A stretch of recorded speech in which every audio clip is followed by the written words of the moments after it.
A avó perde a guarda da neta e o tribunal fica chocado com a revelação da criança. Olá a todos. Aproveitem esses momentos de relaxamento enquanto assistem. Tribunal de Família de São Paulo, numa manhã de inverno, a temperatura lá fora mal passava dos 9 graus. O vento cortava mesmo através dos casacos mais grossos. As pessoas se arrepiavam não apenas pelo frio, mas também pela atmosfera sufocante da sala de audiências número 3. Beatriz Almeida, 62 anos, apertava com força a pequena mão da neta Clara, como se temesse que, ao soltá-la, o mundo inteiro desabasse. Ela vestia um suéter azul claro já gasto e usava o cachecol de lã feito à mão que havia tricotado quando Clara nasceu. A menina de 10 anos se encolhia ao lado dela, os olhos vermelhos, as mãos geladas. Vovó, e estou com medo, e Clara sussurrou. Vai ficar tudo bem, minha filha. A vovó está aqui. Beatriz a acalmou, mas seus olhos não conseguiam esconder a inquietação. O advogado dela, Sr. Mateus Rocha, um homem baixo e robusto, com cabelos grisalhos, ajustou os óculos e disse em voz baixa. Dona Beatriz, aconteça o que acontecer, ainda temos o direito de apelar. Não reaja com demasiada intensidade. Eu não reajo por causa de direitos legais, Dr. Rocha. Eu reajo porque essa criança não é uma mercadoria, respondeu Beatriz friamente. A porta da sala de audiências se abriu. A juíza Helena Moreira, por volta dos 50 anos, entrou acompanhada de 2 assistentes e uma psicóloga. Todos se levantaram. O ar mudou de imediato, como se uma força invisível de autoridade tivesse invadido o espaço. A audiência para determinar a guarda da menor Clara Martins está oficialmente aberta, anunciou a juíza com voz firme. Pouco depois, uma outra porta se abriu. Um homem alto, vestindo um terno preto brilhante, adentrou a sala. Rosto anguloso, barba bem aparada, olhos frios como gelo. Rodrigo Ferreira. Beatriz apertou ainda mais a mão de Clara. A menina estremeceu, o olhar apavorado ao vê-lo. Não quero ver aquele homem, vovó, e Clara se encolheu no peito da avó. Calma, minha querida, a vovó está aqui e não vou deixar ninguém te levar, e disse Beatriz com a voz trêmula. Rodrigo sentou-se na cadeira do autor, lançando um olhar para Clara e Beatriz como se ele próprio fosse o juiz. Sua advogada, Letícia Ribeiro, loira, esguia, soltou um sorriso sarcástico. Podemos começar com os resultados do teste de DNA, disse a juíza Moreira, olhando para a especialista. A senhora Juliana Silva, perita em genética, apresentou: realizamos 3 exames independentes, todos apontando para a mesma conclusão: a senhora Beatriz Almeida não possui qualquer vínculo genético com a menor Clara Martins. A sala caiu em silêncio. Clara olhou para sua avó, os olhos arregalados. Não pode ser, e a senhora, e não é minha avó de verdade, murmurou a menina. Beatriz se curvou, abraçando o rosto de Clara, com a voz embargada: de minha querida, e não importa o que digam, e eu sou quem mais te ama neste mundo. A juíza continuou: com base nos exames de DNA, e conforme o artigo 154 do Código Civil Brasileiro, a guarda da senhora Beatriz Almeida está oficialmente revogada. Não! Clara gritou. Ela pulou da cadeira e agarrou com força o braço da avó. 2 assistentes sociais, Inês Costa e Alexandre Cruz, se aproximaram imediatamente. Não toquem na minha neta. Ela não é um objeto. Beatriz gritou. Senhora, estamos apenas cumprindo a ordem judicial, respondeu Alexandre, mantendo a calma. Eu não quero ir. Por favor, não me levem. Clara gritava, as lágrimas escorrendo pelo rosto. Rodrigo se levantou e se aproximou. Clara, eu sou seu pai. Venha comigo. Vamos começar uma nova vida. Você não é meu pai. Clara gritou. Beatriz tentou se levantar para segurá-la, mas suas forças falharam. Os assistentes sociais puxaram Clara para fora, seus gritos ecoando como facas rasgando o ar da sala. Beatriz. Clara gritava. Vovó. Vovó, não deixe que me levem. Por favor. Todos os olhos se voltaram para Beatriz. Algumas pessoas franziram a testa. Uma mulher sentada atrás murmurou: essa velha é louca mesmo. Letícia Ribeiro se adiantou, dizendo com frieza: é claro que ela inventou tudo. 10 anos de mentiras. 10 anos enganando a sociedade. Isso não é verdade. Beatriz gritou, os olhos em brasa. Eu criei essa menina desde que a mãe dela morreu. Eu nem sabia da existência de Rodrigo Ferreira até tudo isso começar. Rodrigo se virou e sorriu com desdém: vá, não sabia de mim? Pois eu passei 10 anos procurando por minha filha, enquanto uma velha louca a escondia de mim e fugia da justiça. Você é um demônio disfarçado de pai. Beatriz apontou o dedo para ele. A juíza Moreira bateu o martelo. Silêncio na sala. Clara já havia sido levada para fora. Seus gritos ainda ecoavam no corredor. O clima dentro da sala pesou como chumbo. Beatriz afundou na cadeira, como se toda sua energia tivesse sido drenada. Ela não chorava. Seus olhos estavam abertos, vazios. Vamos retomar o julgamento referente à acusação de falsificação de documentos. Esta audiência está suspensa por 10 minutos, declarou a juíza. Fora da sala, Rocha disse em voz baixa a Beatriz enquanto os dois se sentavam num banco do corredor. Dona Beatriz, quer um pouco d'água? É importante se acalmar. Doutor Rocha, não preciso de água. Preciso da minha neta. Ela é tudo o que tenho. Ele suspirou: eu entendo. Mas agora estamos em desvantagem. Não há laço biológico, nem qualquer documento legal deixado pela mãe da criança. Mas eu tenho amor. Tenho meu coração. Tenho as lembranças de uma mulher que prometeu cuidar da neta com a própria vida. Uma mulher jovem se aproximou, cabelos cacheados, usando um casaco de pele escura. Era Isabel Tavares, jornalista independente que vinha acompanhando casos de direitos da criança. Com licença, sou Isabel Tavares, do jornal O Estado de São Paulo. Posso entrevistar a senhora Beatriz após a audiência? Quer entrevistar alguém desprezado por todo o sistema? Beatriz respondeu com um riso entrecortado. Nem todos acreditam na imprensa tradicional. Quero ouvir da senhora, não dos que estão no poder, Isabel disse. Rocha interferiu: este não é o momento para lidar com jornalistas. Tudo bem. Deixe ela perguntar, disse Beatriz. Isabel se sentou, ligou o gravador. A senhora tem algo a dizer ao público, às pessoas que a chamam de uma velha doente obcecada pela guarda de uma criança? Beatriz ergueu a cabeça, o olhar firme como nunca. Só tenho uma coisa a dizer. Quando minha filha Teresa morreu, ela não deixou dinheiro. Não deixou testamento. Mas deixou a Clara. E me sussurrou: mãe, não deixe ele encontrar minha filha. Entende? Eu não fiz isso por mim. Fiz por uma promessa a uma mãe que morreu com dor. Isabel silenciou, os olhos marejados. Uma funcionária da limpeza varria o corredor em silêncio. Ela parou perto de Beatriz e murmurou em português. Eu não sei muito bem o que aconteceu. Mas quando uma criança grita pelo seu nome assim, e não há DNA que diga que a senhora não é família. Beatriz olhou para a mulher, não disse nada. Apenas assentiu com a cabeça e segurou a mão dela, um aperto trêmulo, mas firme. Dentro de si, o grito "ô vovó" ainda ecoava sem parar. Mas lá fora, o mundo já começava a reescrever a história em sentido contrário. E o homem lá no alto, Rodrigo Ferreira, ainda sorria, como se já tivesse vencido. A audiência continua, a voz da juíza Moreira ecoou quando todos retornaram à sala.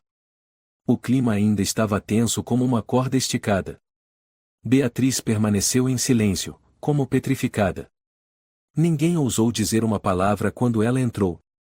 Nem mesmo o Sr. Rocha teve coragem de fazer mais do que lançar-lhe um olhar apreensivo. A juíza folheou o dossiê à sua frente, depois se voltou para a parte autora. Senhora Letícia Ribeiro, por favor, apresente seus argumentos. A advogada de Rodrigo se levantou, impecável, com um tom de voz cortante. Excelência, serei direta, a senhora Beatriz Almeida não apenas violou os direitos de guarda, como cometeu o crime de sequestro de menor de forma organizada. E mais do que isso, ela deliberadamente criou uma identidade falsa, falsificou documentos, incluindo a certidão de nascimento da menina Clara Martins. A sala murmurou em alvoroço. Beatriz fitou Letícia diretamente. Você está mentindo. Eu não falsifiquei nada. Ah, é mesmo? Letícia levantou um maço de documentos. De acordo com os registros civis, a certidão de nascimento reemitida em 2015 afirma que Beatriz Almeida é a avó legal. No entanto, não há exames de DNA, nem confirmação da mãe da criança. Quem assinou por você? Foi a própria senhora que preencheu manualmente o formulário. Acha mesmo que esse sistema é tão fácil de burlar assim? A juíza assentiu com a cabeça, virando a página dos documentos para conferir. O senhor Rocha se levantou. Excelência, a senhora Beatriz não teve a intenção de fraudar nada. Naquela época, a mãe de Clara, a senhora Teresa Martins, já havia falecido. Em meio ao caos, um funcionário do cartório local, o senhor Júlio Barbosa, ajudou a concluir os trâmites com base no depoimento dela. Letícia soltou um riso sarcástico. O senhor Barbosa? O mesmo funcionário exonerado por corrupção em 2016? Muito confiável. Beatriz se endireitou. Eu não subornei ninguém. Júlio era nosso antigo vizinho, ele conhecia Teresa e minha neta. Ele só queria ajudar. Foi erro meu acreditar que o Estado protegeria uma criança órfã em vez de esmagá-la. Rodrigo interveio, sem esperar sua advogada, em 10 anos.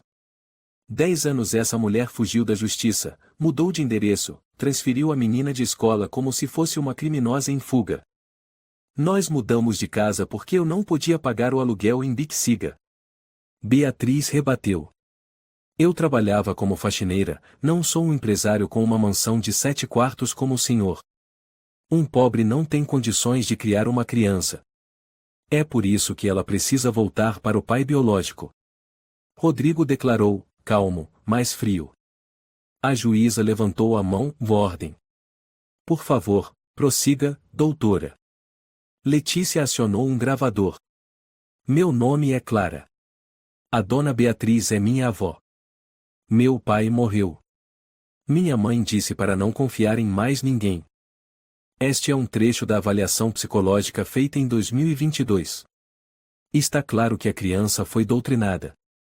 Beatriz Almeida criou propositalmente uma realidade paralela para a menina, como nos casos de sequestro de crianças que ocorreram na América do Sul nos anos 80. Algumas pessoas na sala soltaram risadas zombeteiras. Um homem cochichou, e isso é lavagem cerebral de criança, parece até seita. Beatriz apertou os punhos com força. O senhor Rocha interveio, Excelência, a senhora Beatriz não agiu como criminosa. Ela agiu como uma avó, com todo o medo, amor e impotência ao ver o futuro da criança ameaçado. Letícia não cedeu, ela não é a avó. Repito, o afeto não substitui a lei. Se qualquer um pudesse se autodeclarar parente e levar uma criança para casa, em que tipo de sociedade viveríamos? Rodrigo assentiu. A juíza Moreira olhou para Beatriz.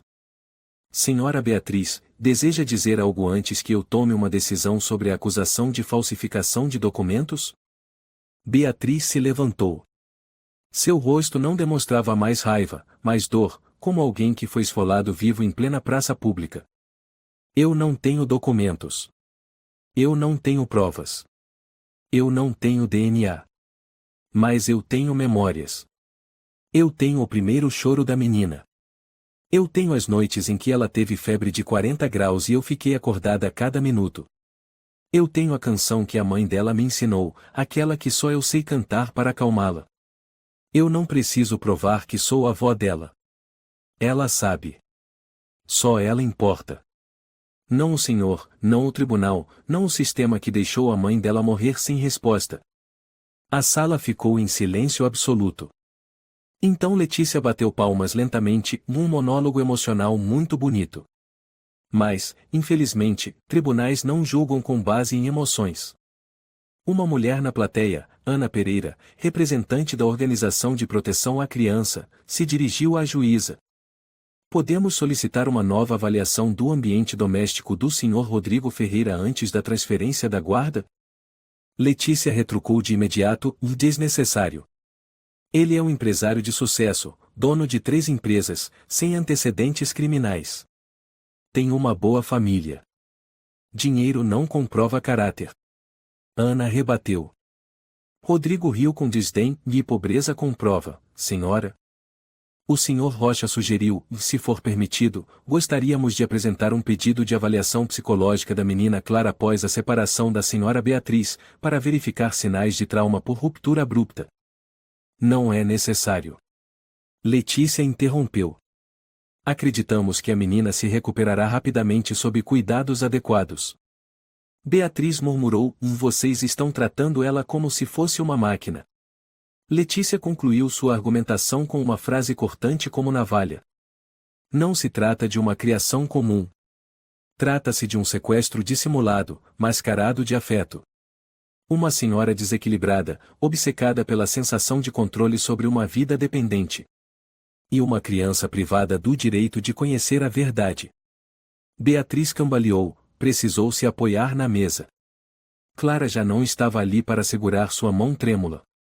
Após a audiência, a mídia foi tomada por manchetes. Página principal do jornal Folha de São Paulo. Falsa avó Beatriz Almeida é suspeita de sequestrar criança por 10 anos. Essas velhas solitárias costumam enlouquecer mesmo. Vai ver, é louca de verdade. Se for verdade, coitada da menina. Toda uma infância construída sobre uma mentira. Ela pode até amar a menina, mas a lei é a lei.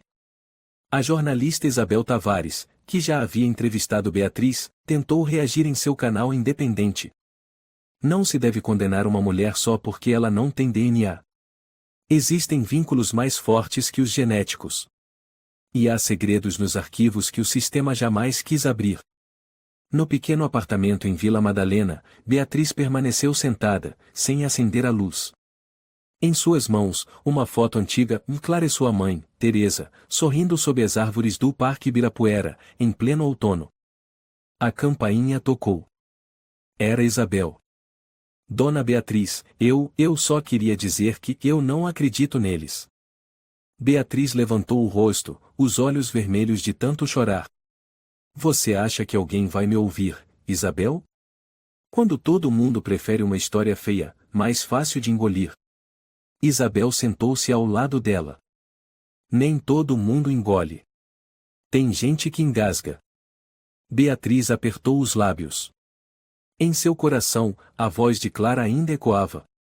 Vó, você é minha família. Mas lá fora, o mundo já havia reescrito tudo. Aos olhos do público, Beatriz já não era mais uma avó. Era um símbolo, e a velha doente obcecada pela guarda da criança. A mansão dos Ferreira localizava-se nos arredores de São Paulo, cercada por grades de ferro com quase 3 metros de altura, portão eletrônico e um sistema denso de câmeras. Os de fora chamavam aquele lugar de o paraíso da elite. Mas para Clara, desde o dia em que pisou ali, era um inferno folheado a ouro. Olá, minha filha, Rodrigo disse, recebendo a menina na porta com um sorriso falso. Bem-vinda ao lar. Clara não respondeu, apenas abaixou a cabeça. Ela segurava firme a alça da mochila, como se agarrasse a um pedaço da antiga vida. Sou Cristina Almeida, apresentou-se uma mulher de mais de 40 anos que saiu de dentro da casa. A governanta. A partir de agora, você seguirá a rotina que eu organizar. Clara olhou para cima. Cristina usava um uniforme cinza claro e tinha uma expressão severa, como uma carcereira. Você vai ficar bem, disse Rodrigo, colocando a mão sobre o ombro de Clara.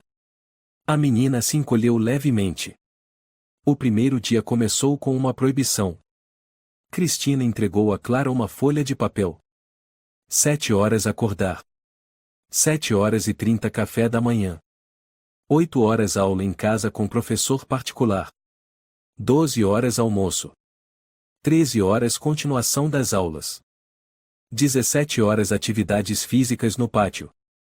18 horas lazer com supervisão. 20 horas banho. 21 horas dormir. Celular? Clara perguntou em voz baixa. Não tem, respondeu Cristina.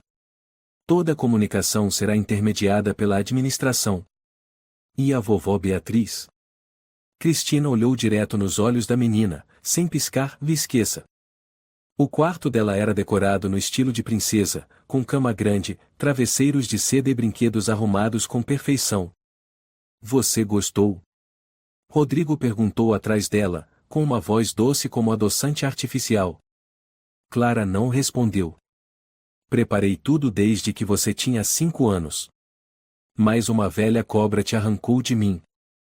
Ela não é uma cobra. Clara respondeu em voz alta, pela primeira vez. Rodrigo avançou, o olhar escurecendo.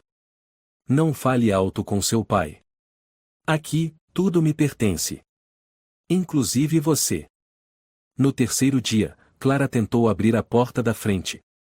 Era com trava biométrica. Cristina, eu só queria sair um pouco.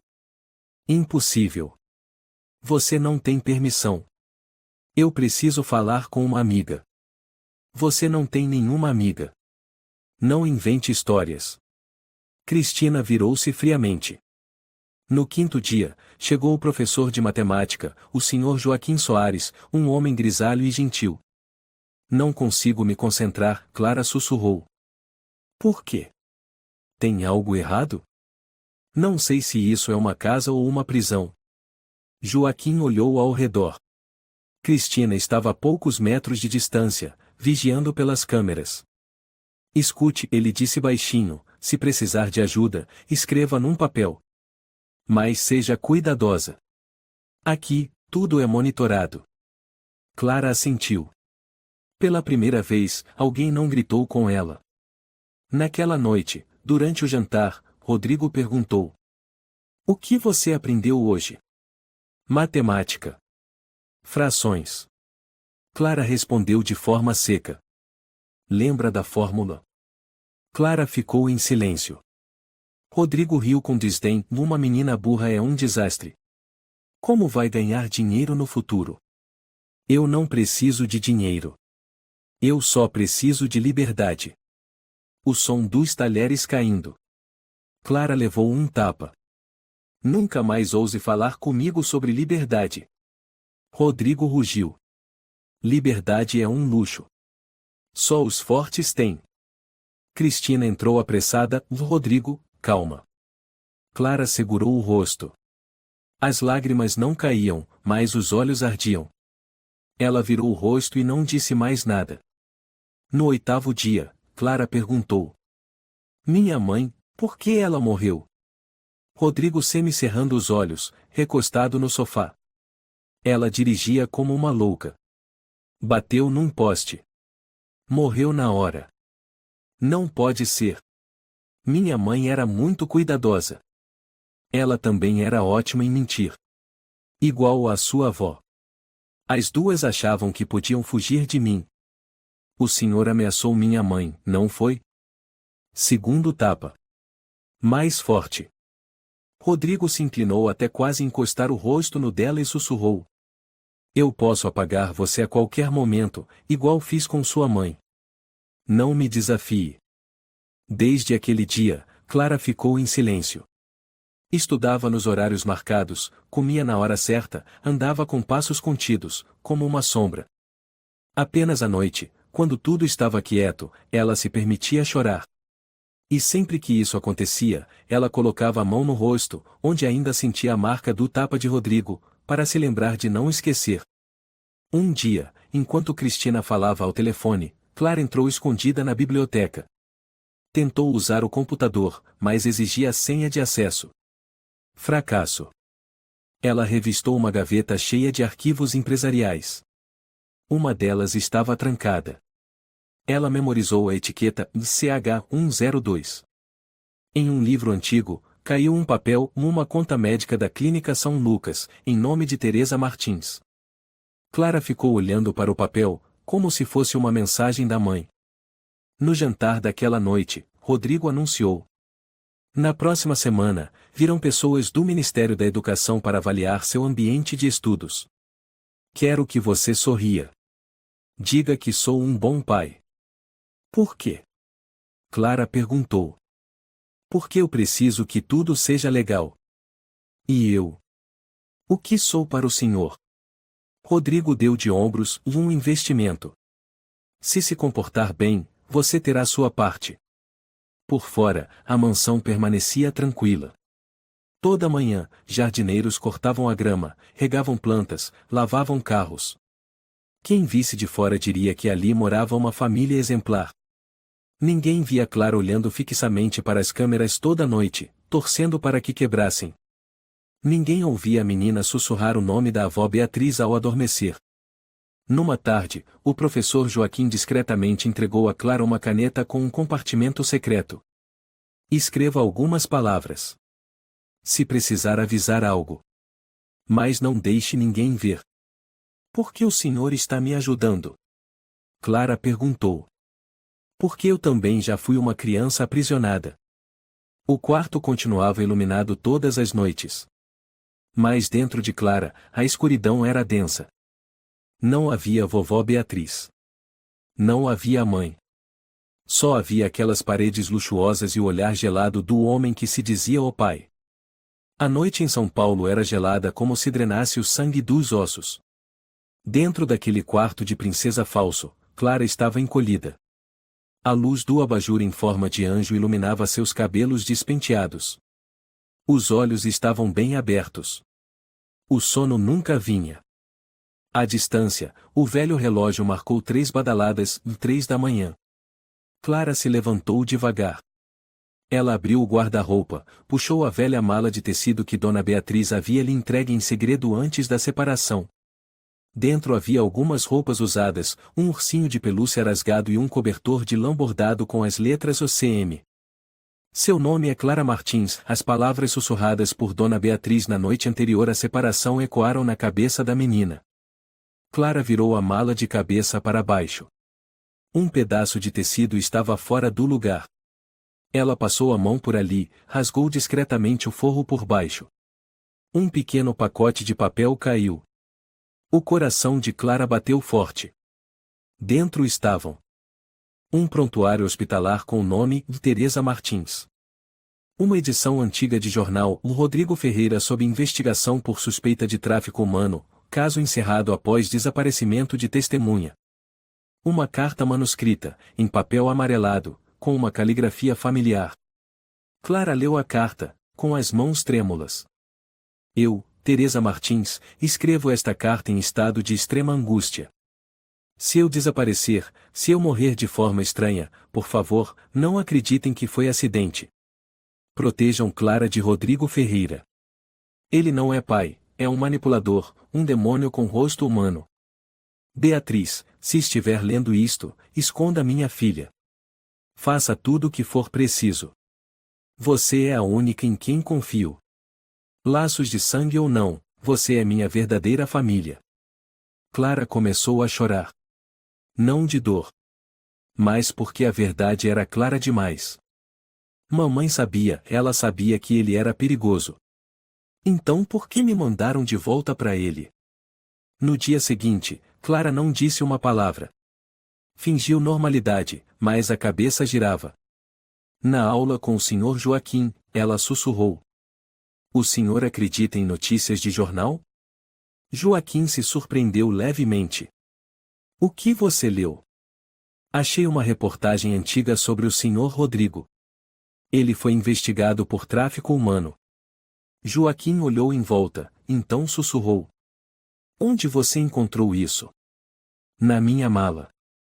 Minha mãe deixou lá. Você tem alguma carta? Clara assentiu. Joaquim suspirou. Escute, guarde tudo isso com muito cuidado. Não confie em ninguém. Nem em mim. Mas eu confio no Senhor. O Senhor é o único que nunca disse que eu mentia. Naquela noite, Rodrigo viajou a trabalho. Cristina estava mais distraída que o normal. Clara aproveitou a chance e voltou à biblioteca. Usou a caneta especial que Joaquim lhe dera para copiar a carta da mãe, escondendo a réplica dentro de outro livro. Depois voltou ao quarto e começou a examinar cada detalhe. O prontuário dizia: Teresa havia tratado uma lesão no pulso, causada por queda da escada. Mais uma observação do médico dizia: ferimento incompatível com mecanismo comum de queda. Mamãe foi agredida. Clara murmurou. A reportagem dizia: Ferreira, líder de uma cadeia de empresas de transporte internacional, é suspeito de usar caminhões para tráfico de pessoas da Bolívia ao Brasil. Provas desapareceram, testemunhas retiraram depoimentos. Ele já havia sido investigado. Mas a justiça falhou. Como falhou com sua mãe.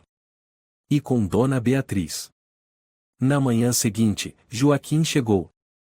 Clara lhe entregou um pedaço de papel, pequeno como uma unha, escondido entre as páginas de um livro de matemática. Há provas. Preciso de alguém lá fora.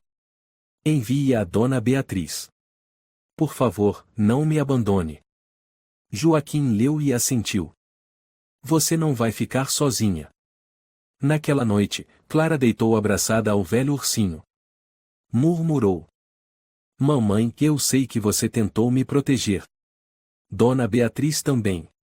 Agora é minha vez. O vento soprou pela janela, carregando um eco distante. Uma promessa tênue como um fio, mas firme como uma rocha. Do lado de fora, Cristina informava a Rodrigo. A menina está mais quieta. Talvez tenha aceitado. Rodrigo assentiu. Ótimo. Se ela voltar a resistir, vamos mandá-la para a Argentina. Tem um centro de reeducação parceiro. Cristina perguntou. O senhor acredita mesmo que Beatriz é perigosa? Rodrigo riu. O mais perigoso é quem ama sem condições. Ela acredita no amor mais do que no poder. Esse tipo de gente enlouquece homens como eu. No escuro, uma menina de 10 anos se preparava para os primeiros passos de uma guerra que ninguém achava que uma criança poderia carregar. Mas Clara sabia, e a verdade era sua arma, e o amor seu escudo. Ela não deixaria que a morte da mãe fosse esquecida. Do lado de fora da mansão Ferreira, a primavera se aproximava. Mas dentro de Clara, o frio permanecia frio como as mãos de Rodrigo, como o olhar de Cristina, como aquelas paredes brancas impassíveis. Ela sabia, e se não agisse, todos os segredos deixados por sua mãe seriam enterrados para sempre. Naquela noite, Clara começou os preparativos. Pegou uma folha escolar e a recortou em pedaços. Escreveu em letras minúsculas. Meu nome é Clara Martins. Estou presa por Rodrigo Ferreira. Por favor, ajudem. Informem Dona Beatriz Almeida. Ela inseriu o papel dentro do tubo de um rolo de papel higiênico que levava sempre consigo. Chegou o sábado. Cristina estacionou no Carrefour do bairro Tatuapé. Clara a acompanhava como uma pequena sombra. Você tem 20 minutos, murmurou Cristina. Sem correr. Sem falar com estranhos. Eu sei. Clara foi direto à seção de papel higiênico. Fingiu comparar marcas, e discretamente escondeu o bilhete dentro do rolo mais abaixo. O coração batia como um tambor antes da tempestade. Cristina se aproximou. Vai ficar aí até quando? Estou escolhendo um com embalagem ecológica, respondeu Clara com calma. Cristina não suspeitou. Elas saíram do mercado após 18 minutos. O bilhete ficou ali, entre centenas de produtos ignorados. 3 dias depois. No estoque do supermercado, a faxineira Maria Gomes, 47 anos, estava limpando a prateleira dos papéis higiênicos quando notou um rolo fora do lugar. Que estranho! Murmurou. Ao abrir, o bilhete caiu. Ela pegou. Leu. Seus olhos se arregalaram. Naquela mesma tarde, entregou o bilhete ao gerente. Eles encaminharam a informação para a linha direta da Organização Proteção Infantil Brasil, SPIB. No escritório da PIB, em São Paulo, Carlos Nunes, supervisor de casos internos, colocou o bilhete sobre a mesa. Clara Martins. Beatriz Almeida. Rodrigo Ferreira. Esse nome é familiar, disse ele à colega, Lúcia Rodrigues. Claro. É do caso da vovó falsa o que viralizou o mês passado. Carlos franziu a testa. Talvez tenhamos acreditado na pessoa errada. Talvez a menina estivesse dizendo a verdade. Lúcia assentiu. Precisamos confirmar. Mas com discrição. Rodrigo tem muitos contatos. Uma investigação sigilosa foi iniciada. A PIB passou a monitorar Rodrigo discretamente, com quem falava, para onde levava Clara, se ela realmente estudava e era cuidada como ele dizia. Carlos entrou em contato com Isabel Tavares, jornalista que havia acompanhado o caso de Beatriz. Isabel, você ainda mantém contato com Dona Beatriz Almeida? Sim. Ela está com depressão severa. Mas não desistiu ainda. Diga a ela, talvez, e a menina ainda esteja tentando. Isabel engasgou com a emoção. Eu vou avisar. Obrigada. Obrigada por não confiarem cegamente nas redes sociais. Naquela noite, Beatriz sentava-se sozinha à janela do pequeno apartamento em Vila Madalena. Quando Isabel chegou, ela ainda segurava a moldura com a foto de Clara. Isabel entregou o papel com a cópia do bilhete. Beatriz leu. Suas mãos tremiam. Os olhos pararam na linha. Por favor, ajudem. Avisem Dona Beatriz Almeida. Ela murmurou, quase sem voz. A menina ainda confia em mim e ela não desistiu. Vamos encontrar uma forma de tirar Clara de lá. Mas a senhora precisa ser forte. Precisa se manter firme quando o tribunal reabrir o caso. Beatriz assentiu. Pela primeira vez em semanas, seu olhar voltou a brilhar. Na mansão Ferreira, Clara ainda não sabia que havia conseguido. Ela apenas continuava vivendo como uma sombra à espera. Cristina começou a desconfiar. Você escondeu alguma coisa no supermercado, não foi? Não escondi nada. Clara respondeu rápido. Cristina a encarou. Você parece, e mais calma. Calma demais. Estou cansada. Não quero lutar mais. Cristina deu um sorriso cínico. Não tente enganar quem já foi enfermeira em reformatório. Clara baixou a cabeça. Mas por dentro, sabia, o tempo estava acabando. Talvez, em poucos dias, tudo explodisse. No dia seguinte, Rodrigo recebeu uma ligação estranha. Precisamos realizar uma nova avaliação das condições de vida da menor. Uma inspeção surpresa. Isso é desnecessário.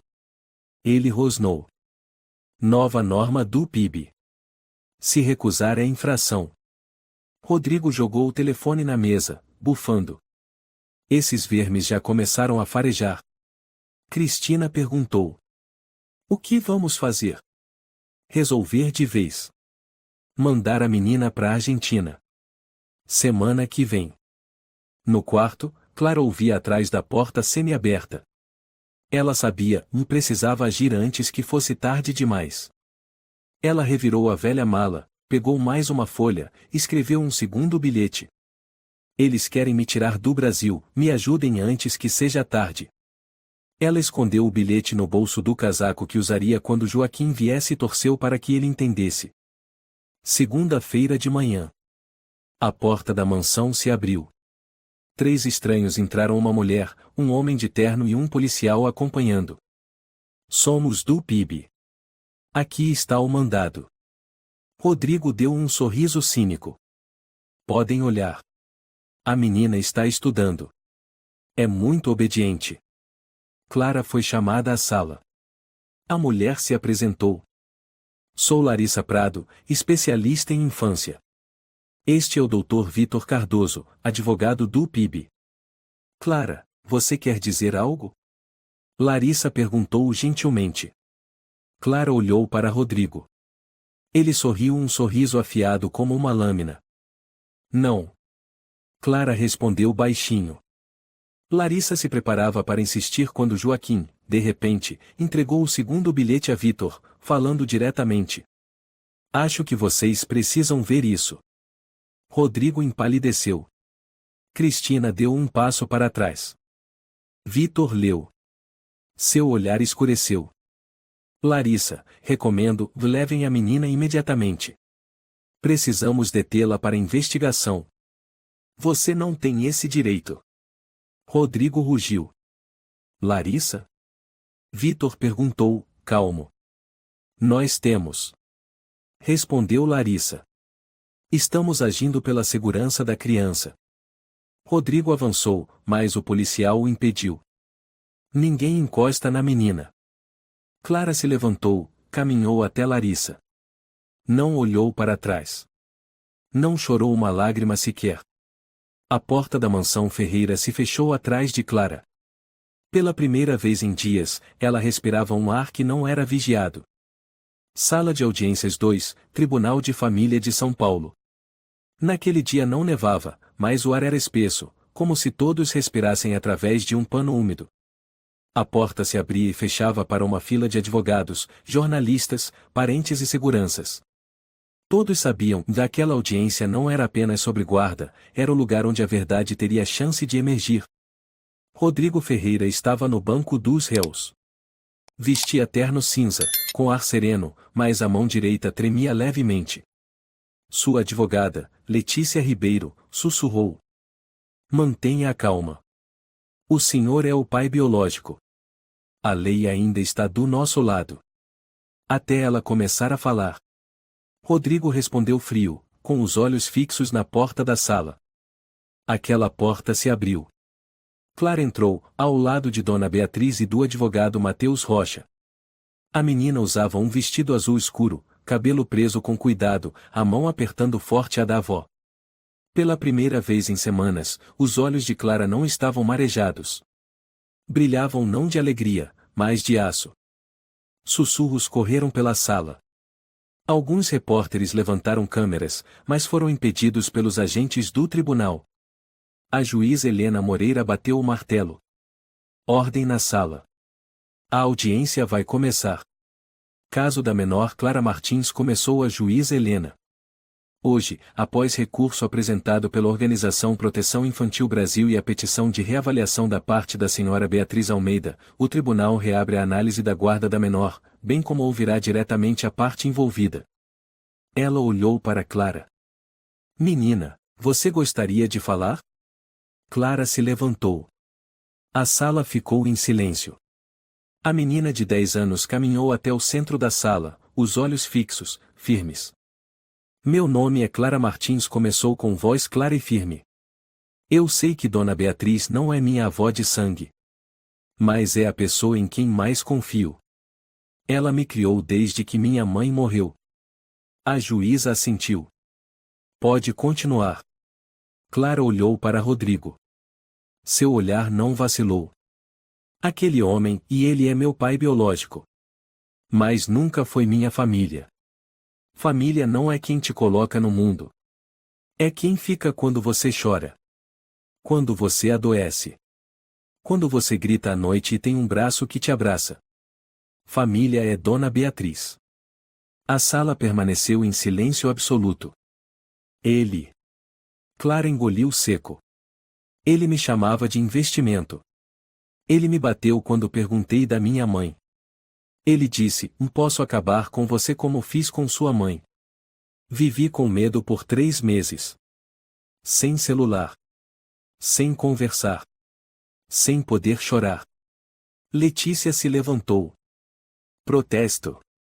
Declarações não comprovadas, claramente influenciadas por Dona Beatriz. Helena bateu o martelo. Peço à advogada que se sente. A menina tem direito de se expressar. Esta é uma audiência sobre o bem-estar da menor, não uma disputa de argumentos legais. Clara continuou. Eu não quero voltar para ele. Não preciso de quem me gerou. Preciso de quem me ama. Matheus Rocha se aproximou, entregando um dossiê. Meritíssimo, temos provas que corroboram o depoimento. O laudo psicológico emitido por um especialista do PIB indica que a menina Clara apresenta sinais de transtornos causados por isolamento prolongado. Além disso, temos aqui uma cópia da carta deixada pela mãe da menina, Teresa Martins, antes de falecer. Larissa segurou a carta e leu um trecho. Se eu morrer de forma suspeita, por favor, não acreditem que foi um acidente. Protejam Clara de Rodrigo Ferreira. Ele é manipulador, não é pai. A sala do tribunal voltou a se agitar. Rodrigo franziu a testa e se virou para Letícia. Isso não tem valor legal, ele sibilou. Letícia respondeu, tem valor emocional. E é justamente isso que está pesando neste julgamento. A juíza olhou para Letícia. Doutora, a defesa de Rodrigo Ferreira tem algo a argumentar? Letícia respirou fundo e se levantou.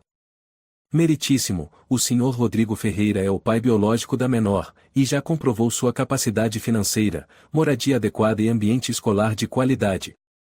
Acreditamos que a senhora Beatriz está orientando a menor a fazer declarações carregadas de emoção. Solicitamos que sejam desconsideradas todas as evidências que não tenham respaldo legal. Você está negando a violência?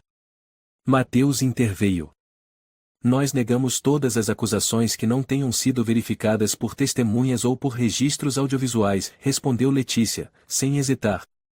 A juíza Helena Moreira voltou-se para Clara. Querida, você gostaria de dizer algo por último? Clara assentiu. Ela se virou para Rodrigo.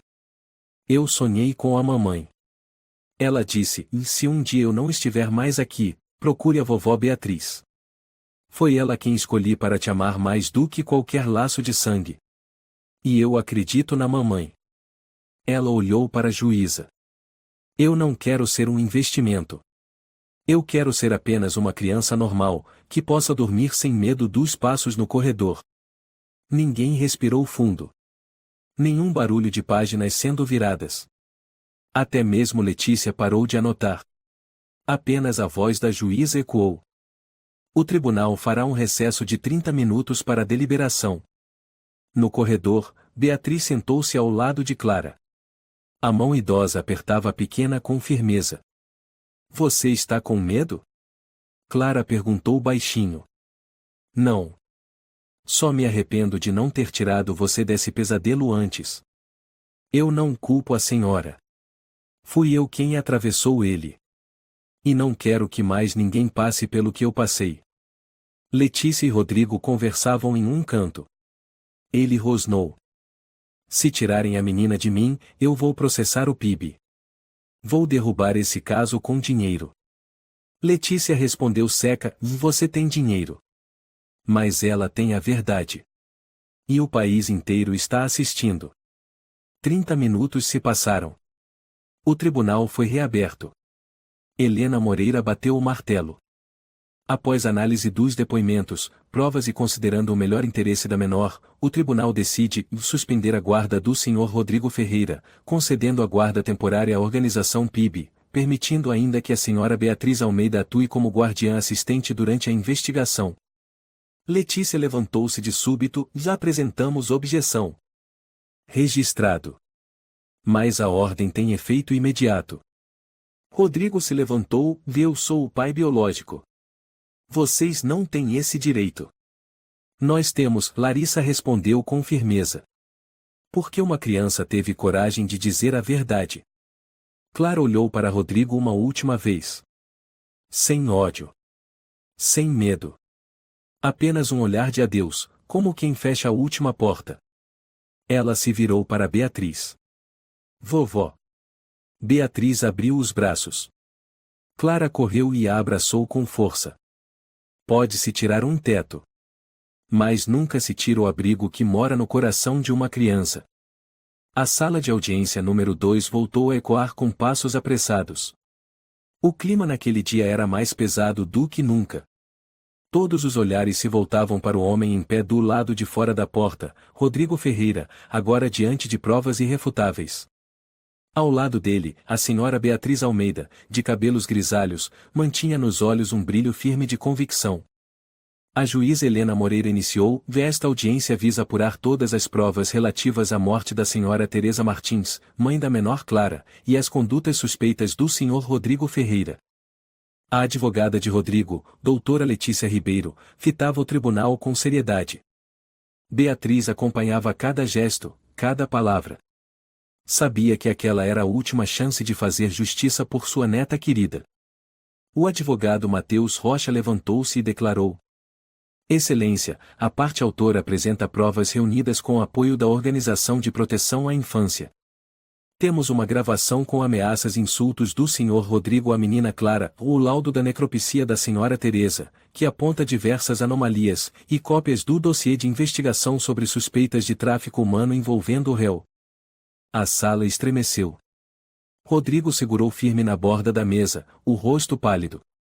Mateus prosseguiu: primeiramente, vamos ouvir a gravação obtida de forma sigilosa na residência do Sr. Ferreira. O áudio começou. Uma voz grave ressoou. Posso te apagar a qualquer momento, como apaguei sua mãe. Não se atreva a me desafiar. Você é inútil.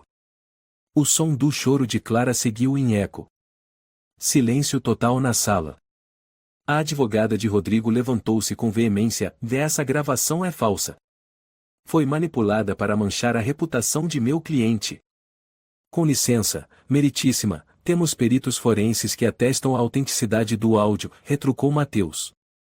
A juíza assentiu e pediu a leitura do laudo da necropsia. A senhora Teresa Martins faleceu em circunstâncias altamente suspeitas, afirmou a perita Rosa Fernandes. O relatório aponta marcas no pescoço compatíveis com o estrangulamento anterior ao acidente de carro. Há hematomas que não condizem com colisão veicular.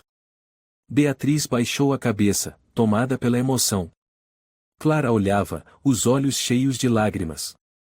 Em seguida, Mateus apresentou outro dossiê, volumoso, com documentos sobre Rodrigo.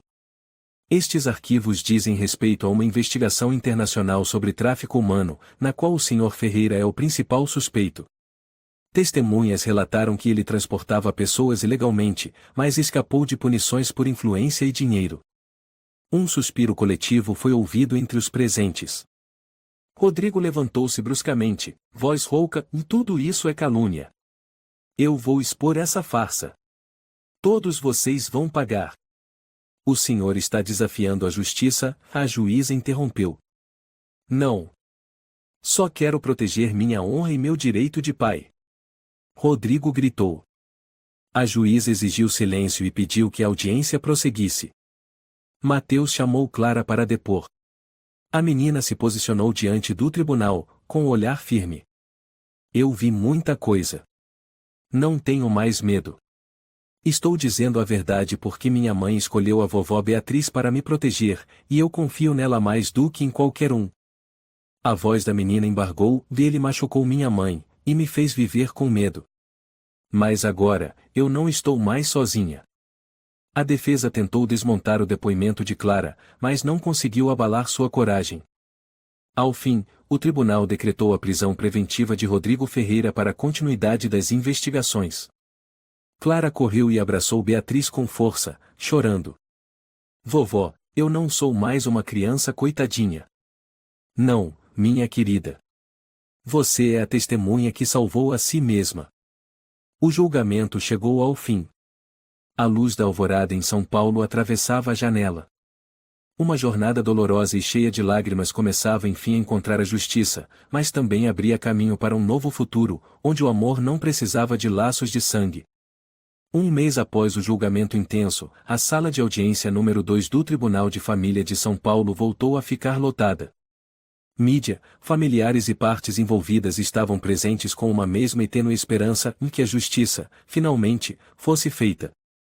Dona Beatriz Almeida e a menina Clara Martins entraram juntas na sala de julgamento com expressões serenas, embora carregassem no peito muitas angústias e meses de dor ainda não cicatrizada. As duas seguravam firmemente as mãos uma da outra, como se aquilo fosse a única âncora capaz de mantê-las firmes diante da tempestade que se aproximava. A juíza Helena Moreira, responsável pelo caso desde o início, observou a todos com um olhar profundo. Está oficialmente aberta a audiência para julgar a guarda da menor Clara Martins, declarou. Imediatamente, o advogado da parte autora, Sr. Mateus Rocha, levantou-se com uma voz confiante e persuasiva. Excelência, apresentamos provas irrefutáveis da gravação das ameaças do Sr. Rodrigo Ferreira, o laudo forense sobre a morte da mãe de Clara, Sra. Teresa Martins, e os relatórios da Organização de Proteção à Infância, que demonstram que o ambiente de vida e educação oferecido pelo Sr. Ferreira era extremamente opressor e perigoso. O Sr. Rocha fez uma pausa, percorrendo a sala com o olhar. Mais importante do que tudo, a própria Clara se manifestou com clareza e coragem sobre quem ela considera sua verdadeira família. E não é o pai biológico, e sim Dona Beatriz Almeida. Do lado da defesa, a advogada Letícia Ribeiro falou com firmeza, embora visivelmente cansada. Excelência, meu cliente, Sr. Rodrigo Ferreira, é o pai biológico da menor Clara e possui todos os direitos legais garantidos pela legislação brasileira. Apesar das acusações, não há até o momento nenhuma condenação criminal. Pedimos que o tribunal analise os fatos com cautela, evitando decisões baseadas na emoção ou na pressão popular. A juíza Helena Moreira bateu o martelo, pedindo ordem. O tribunal tomará sua decisão com base nas evidências e no melhor interesse da menor. Neste momento, Clara, a menina de 10 anos que enfrentará tantos traumas, foi convidada a se manifestar. Ela respirou fundo, fitou a juíza com firmeza e falou com voz clara. Eu sei que Dona Beatriz não é minha avó de sangue. Mas ela é a única pessoa que me amou e me protegeu. Ela me ensinou a ser uma pessoa boa, a ser forte depois que minha mãe morreu. Já o Sr. Ferreira, ela apertou a mão de Dona Beatriz, foi quem me fez ter medo, quem me fez esconder o choro e esquecer como era chamar alguém de mãe. Eu não quero voltar para ele. As palavras de Clara ecoaram como um juramento. A sala de audiência parou. A juíza Helena Moreira se voltou para Rodrigo Ferreira. O senhor tem algo a dizer diante dessas declarações? Rodrigo encarou Clara com frieza. Eu sou o pai biológico. Tenho o direito de cuidar da minha filha. Todas essas palavras foram colocadas na cabeça dela por Dona Beatriz. O senhor não tem o direito de ameaçar, agredir ou impedir a menina de se comunicar com o mundo lá fora, interrompeu Matheus Rocha, apontando para Rodrigo. O tribunal já possui provas suficientes e as analisará com atenção, respondeu a juíza Helena com seriedade. A audiência prosseguiu com os depoimentos dos especialistas da Organização de Proteção à Infância PIB. A senhora Larissa Prado, supervisora infantil, declarou. A menina Clara passou por um processo severo de isolamento e apresenta sinais claros de trauma psicológico. O ambiente em que vivia anteriormente era incompatível com o desenvolvimento saudável de uma criança. Ela continuou. Durante todo o período de avaliação, observamos que Dona Beatriz proporcionou um ambiente seguro, estável e cheio de afeto para Clara. Isso não pode ser substituído por simples laços biológicos. Um vizinho antigo de Dona Beatriz, o Sr. Miguel Santos, também prestou depoimento. Eu testemunhei durante anos como Dona Beatriz cuidou da Clara como se fosse filha. Elas são uma família de verdade, não por sangue, mas por amor. De forma inesperada, um vídeo foi exibido. Mostrava Rodrigo gritando e berrando com Clara, seguido por imagens da menina sendo vigiada constantemente, sem acesso a celular ou contato com o mundo exterior. O vídeo causou um profundo impacto na sala. Ao final da audiência, a juíza Helena Moreira anunciou. Após a análise completa das provas, depoimentos e considerando o melhor interesse da menor, o tribunal decide retirar os direitos paternos do Sr. Rodrigo Ferreira. Reconhecer Dona Beatriz Almeida como tutora legal da menor Clara, mesmo sem vínculo sanguíneo. Autorizar a mudança oficial do nome da menor e a proteção da nova identidade para garantir sua segurança. Existem pessoas que geram filhos, mas não têm condições de serem pais, declarou a juíza. E há aquelas que, mesmo sem laço de sangue, amam como verdadeiros anjos. Um tímido aplauso soou. Clara sorriu pela primeira vez em muitos meses. Um sorriso que parecia uma flor desabrochando no inverno mais frio.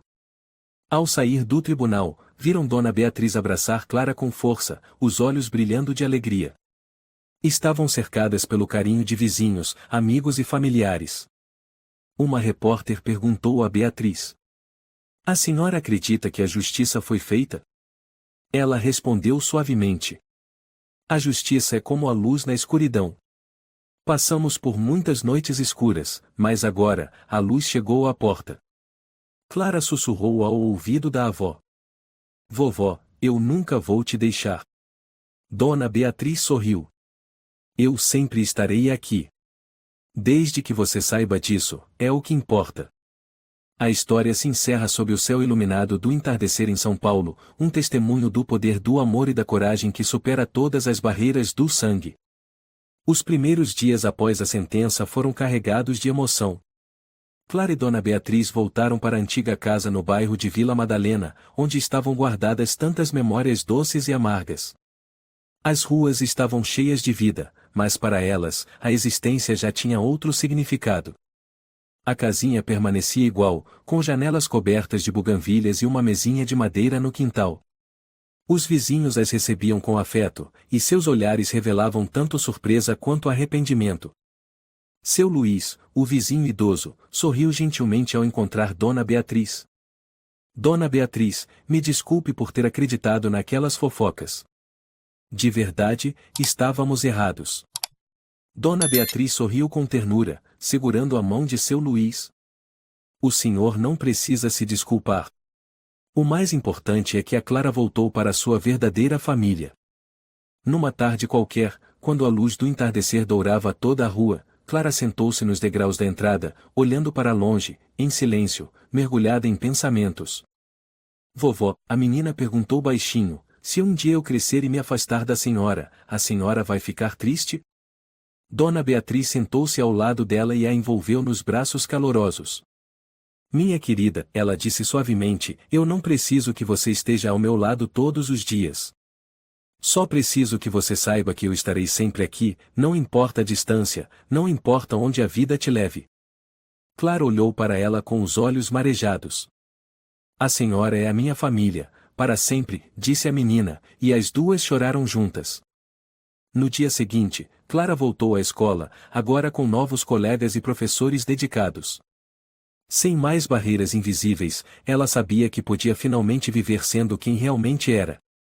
Beatriz, por sua vez, passou a participar ativamente das atividades comunitárias, tornando-se uma forte defensora dos direitos das crianças e das famílias sem laços sanguíneos.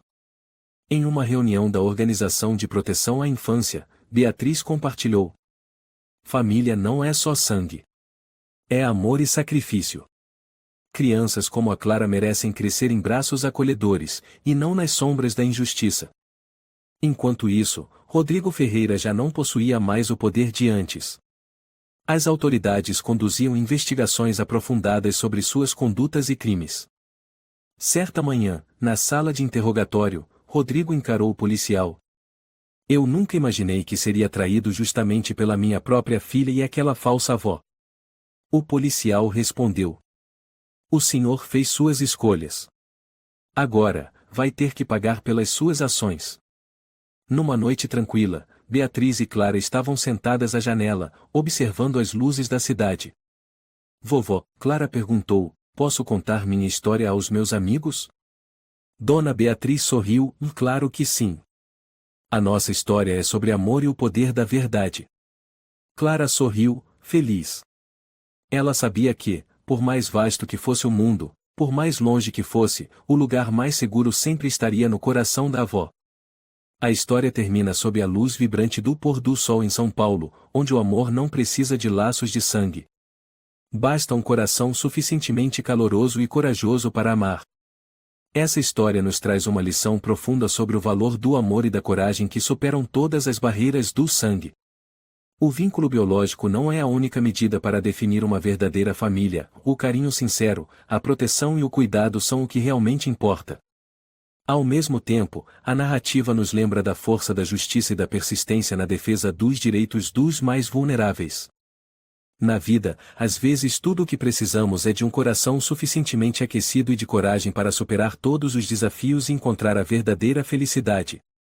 Se você gostou desta história, convidamos você a dar um like e se inscrever em nosso canal. Seu apoio nos motiva a continuar trazendo histórias comoventes quase todos os dias. Estamos muito agradecidos pelo seu apoio. Até breve.